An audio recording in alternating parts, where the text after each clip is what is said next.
Oi, gente, como é que vocês estão? Espero que vocês estejam bem, né, na medida do possível. Espero que os familiares de vocês também estejam bem na medida do possível.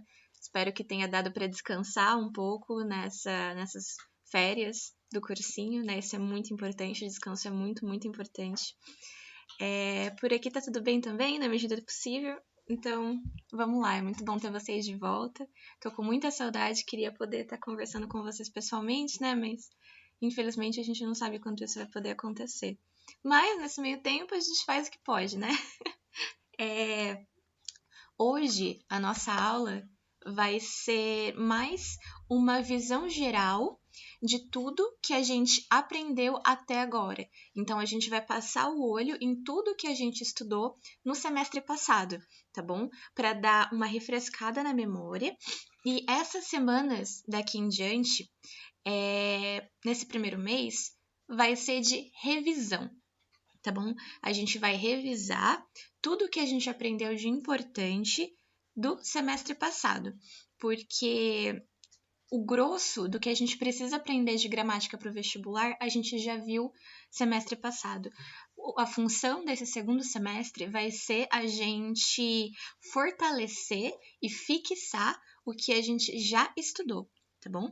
Então, nesse primeiro mês, a gente vai fazer um ciclo de revisão para a gente fixar, ok? Deixar fresquinho na memória tudo que a gente viu e fazer exercício para realmente ficar craque nisso, tá bom? Depois desse ciclo de revisão, a gente vai treinar muito com questões de vestibular e principalmente questões de segunda fase, tá bom? A gente já viu algumas questões de segunda fase nas listas de exercício do semestre passado, mas agora, nesse segundo semestre, a maioria das listas vão ser, a maior parte das listas, né, vão ser com exercícios de segunda fase, porque a gente precisa treinar a escrita dessas respostas, tá bom? Então vocês vão fazer, vão entregar para mim, eu vou dar feedback, ok? E esse exercício vai ser muito importante, não só para nossa matéria aqui de gramática, porque a segunda fase vocês precisam redigir respostas em todas as matérias. Então, isso vai ajudar com que vocês não percam ponto, tanto nas outras matérias, história, geografia, química, física, biologia, tá bom? Porque mesmo nessas matérias, vocês podem perder ponto se a questão não estiver bem redigida, tá bom? Então, a gente vai bater bastante nessa tecla ao longo desse semestre. Eu trouxe aqui esse mapinha mental da nossa matéria de gramática para a gente ver tanto o que a gente já estudou como o que a gente ainda vai se aprofundar, tá bom? A gente conversou bastante no começo do ano passado sobre o que é a gramática, né? Principalmente, a gente discutiu bastante sobre como olhar para a gramática de um jeito crítico, né? Então, normalmente a gente aprende na escola que a gramática é um conjunto de regrinhas que diz como falar e como escrever do jeito certo ou do jeito errado, né? E a gente conversou muito sobre como aqui no cursinho a gente não vai fazer isso, tá bom? Aqui, a gramática que a gente aprende é uma gramática crítica, ou seja, essa gramática aqui, ela é o que a gente entende enquanto gramática normativa, que é esse conjunto de regrinhas, mas não é um conjunto de regrinhas para descrever o que é certo e o que é errado. A gente aprende aqui que essa gramática normativa vai descrever o que é adequado ou o que não é adequado para a norma padrão da língua portuguesa, que nada mais é do que uma variedade linguística, ok? A norma padrão da língua portuguesa não é a língua portuguesa correta, é simplesmente a norma padrão, ok? A norma culta, a norma da língua portuguesa, a variedade da língua portuguesa que a gente usa num contexto formal, como no vestibular, por exemplo, numa prova, no ambiente de trabalho, tá bom? Para isso que a gente está estudando essa gramática normativa. Dentro dessa gramática, a gente viu que existem várias áreas, né? Existe a estilística, a morfologia, a semântica, a sintaxe e a fonética.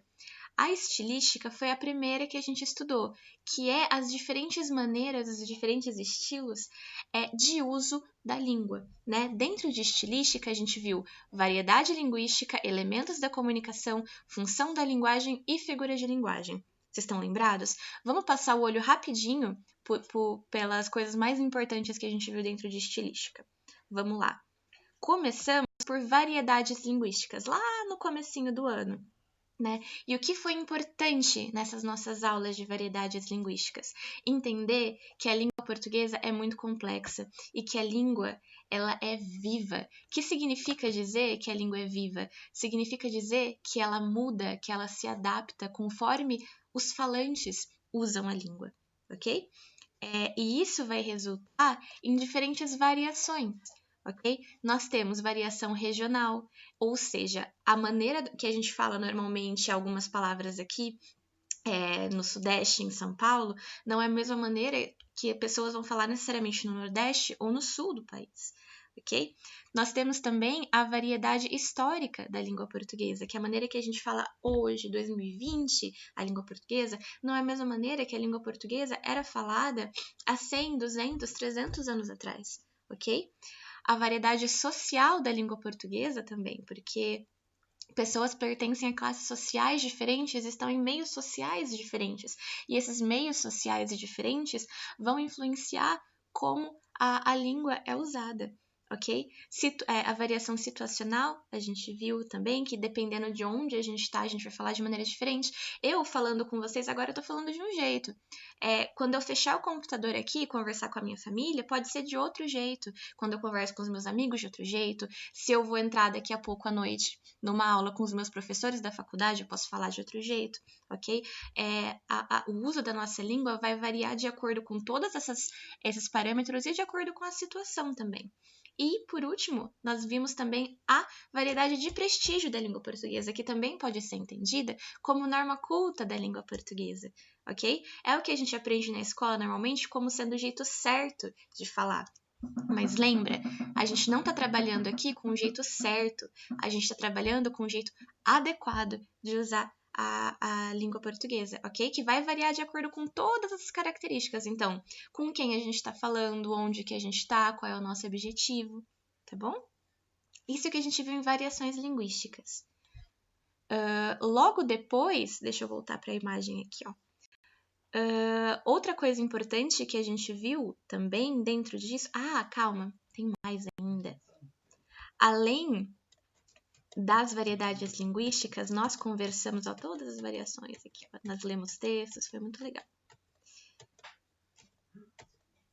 Nós conversamos que tudo isso, todas essas variedades, tudo isso vai ser influenciado de acordo com os elementos da comunicação. Porque o que vai determinar as características de como a gente fala, para a gente saber se adequar às diferentes situações, a gente precisa analisar o contexto, onde que a gente está, a gente precisa analisar com quem a gente está falando, né? A gente precisa analisar o que precisa ser dito e por onde a gente está conversando. E a análise desses termos a gente viu no estudo de elementos da comunicação, ou seja, todo ato comunicacional vai ter sempre uma mensagem, que é o que está sendo dito, vai ter sempre o contexto, né, que é como aquilo está acontecendo, vai ter um emissor, que é quem emite a mensagem, quem está falando, vai ter um receptor, que é quem recebe a mensagem, quem está ouvindo, vai ter sempre um canal, que é por onde aquela comunicação está acontecendo, então é pelo celular, é ao vivo, é pela televisão, é pelo jornal, é pelo livro. E vai ter sempre um código, né? Que no nosso caso é a língua portuguesa, mas poderia ser um desenho, por exemplo, se a gente estivesse falando de um cartoon ou de uma charge, ok? Então, entender esses elementos da comunicação ajuda a gente a conseguir se adequar melhor às diferentes situações comunicacionais. E não só, ajuda a gente também a fazer melhores interpretações e compreensões de texto. Ok? Porque quando a gente está analisando um texto, a gente está analisando um ato comunicacional, né? Escrever um texto é um ato comunicacional, o texto sempre informa alguma coisa, ok? E a gente teve uma aula que foi dedicada para compreensão e interpretação de texto, e a gente viu que é importante a gente parar para entender como que a gente compreende, como que a gente interpreta um texto, porque grande parte das questões de vestibular, ok, do Enem e da Unesp também, são pura interpretação de texto, ok? A gente diferenciou interpretação de compreensão de texto, ok? A gente viu, além de entender o que é um texto, né? A diferença entre linguagem verbal e não verbal também. A gente entendeu que compreender um texto... Opa, deixa eu subir aqui para cima. Compreender um texto é a gente conseguir captar o que está dentro dos limites do texto. Então, o que aquele texto está informando para a gente? Interpretar um texto além de fazer essa compreensão do que está dentro do texto, é conseguir relacionar com o contexto do texto, com a situação onde aquele texto foi escrito, com o que está acontecendo em volta.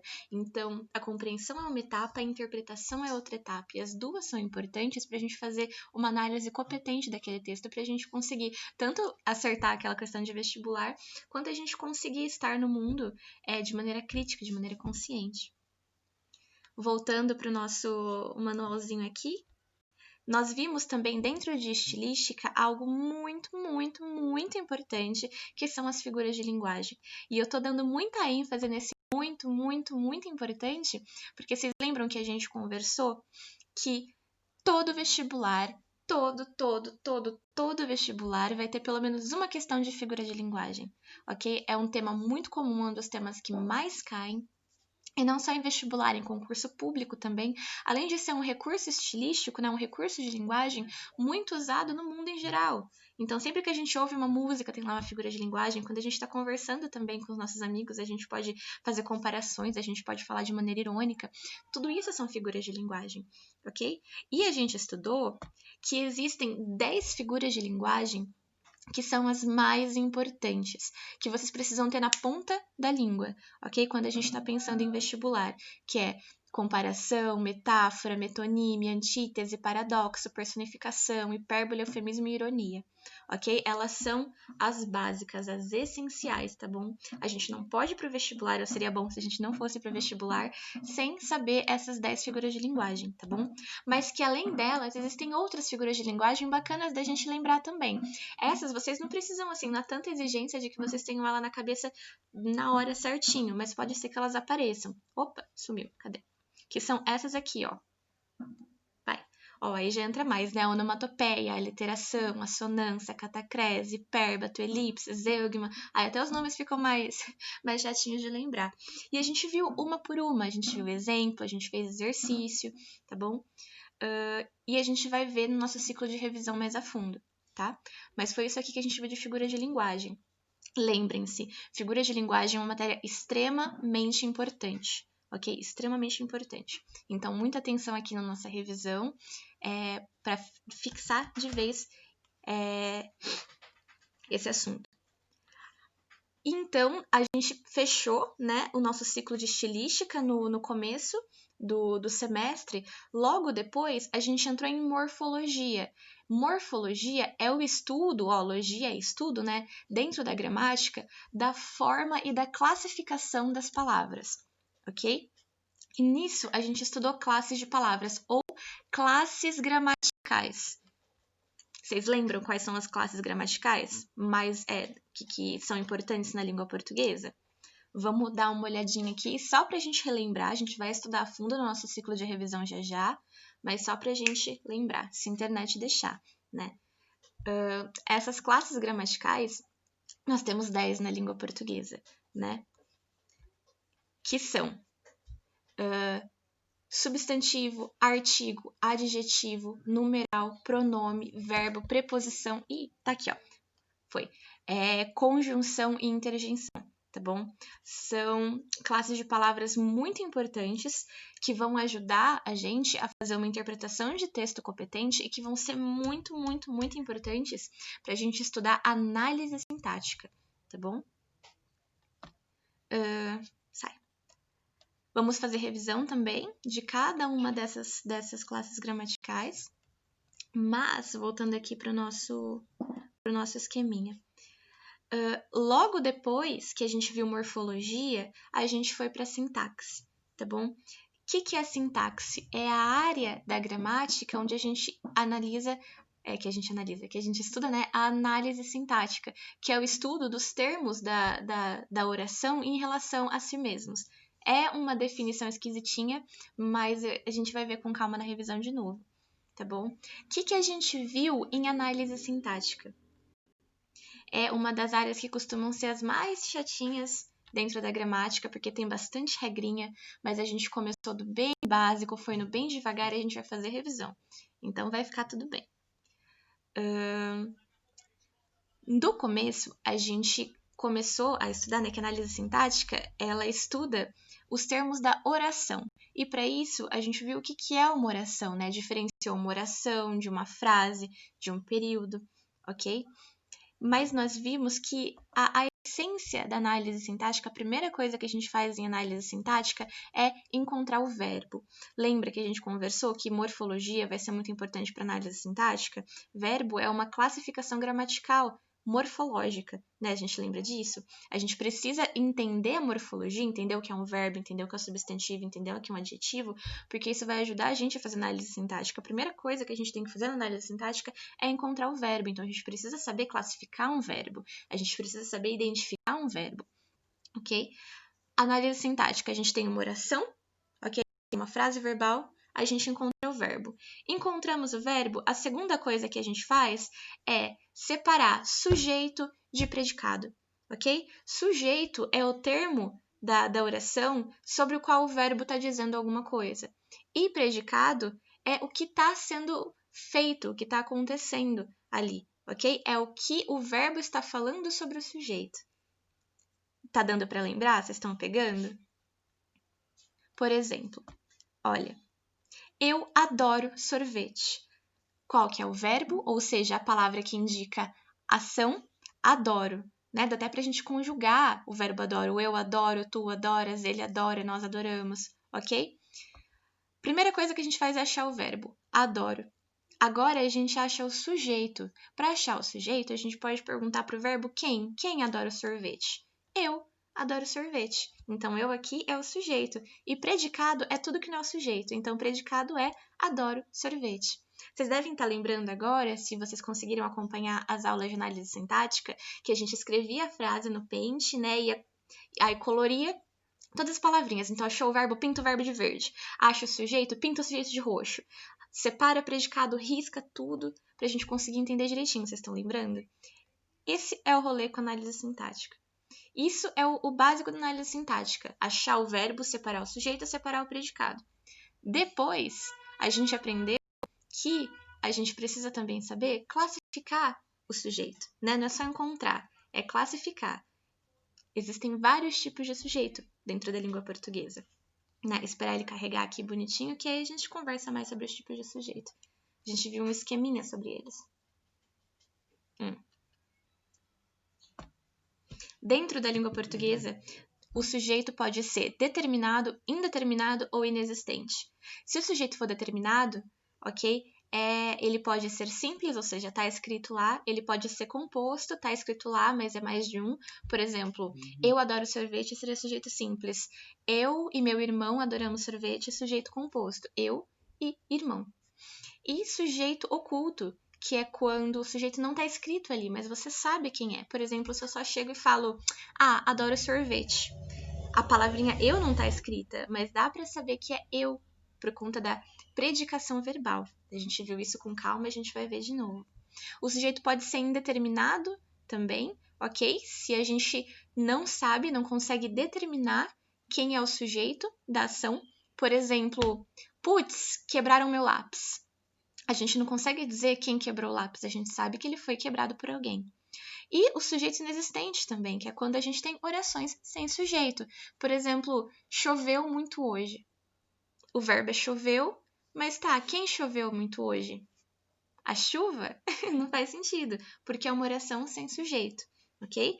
E a gente vai ver direitinho de novo como que a gente identifica cada um desses tipos de sujeito e classifica eles bonitinho para não cair nas pegadinhas e nos errinhos, tá? E por último, a última matéria que a gente estudou no ano foi análise sintática, ok? Foi análise sintática, foi predicação verbal e os tipos de predicado, ok? Deixa só carregar aqui bonitinho. onde nós vimos que os verbos, eles podem ser transitivos, podem ser verbos de ligação ou verbos nocionais. Verbos de ligação, eles estão ali só para ligar sujeito com predicado, eles podem ser intransitivos ou transitivos, ok? Mas a gente vai ver isso com calma ao longo do mês, tá bom? Isso aqui foi só uma visão geral de tudo que a gente viu, e a partir de semana que vem a gente vai fazer uma revisão mais detalhada e fazer exercício para fixar, tá bom, pessoal? Foi muito bom falar com vocês de novo, espero conseguir ver vocês hoje à noite e daqui para frente as próximas semanas. Beijão!